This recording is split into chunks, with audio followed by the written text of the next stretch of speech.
What if the biggest mistake you're making as a Christian right now is not reading the entire Bible? I put off reading a single book of the Bible until I was 38, not finishing it cover to cover until almost a year later. The reasons I gave myself for delaying this were infinite.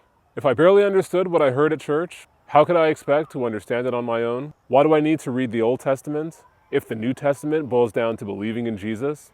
And is it worth the time commitment if most of the Bible's wisdom is common knowledge? All of these reasons became irrelevant when I began listening to pastors and priests who spoke with soul-piercing clarity, not only about the true depth of humanity's captivity to sin, but about how Christ's claims demand a personal response and what it actually looks like to surrender to Him.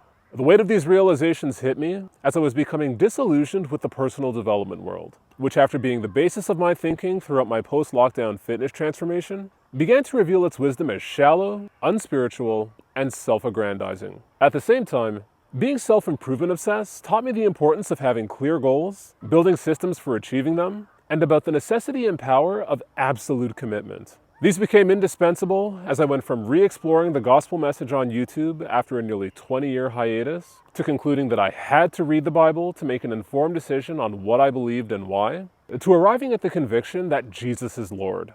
Before getting there, I needed to be sure that I wasn't making a flimsy profession of faith based on emotions, but on rock-solid confidence, grounded in what the text explicitly reveals. Part of me still wonders if waiting so long was my biggest mistake, but I also realized that my disillusionment with the personal development world created a renewed receptivity to the very scripture I once walked away from. Had that not been the case, I probably wouldn't have approached it with the humbleness of heart needed for its truths to not only leap off the page, but to become self-evident.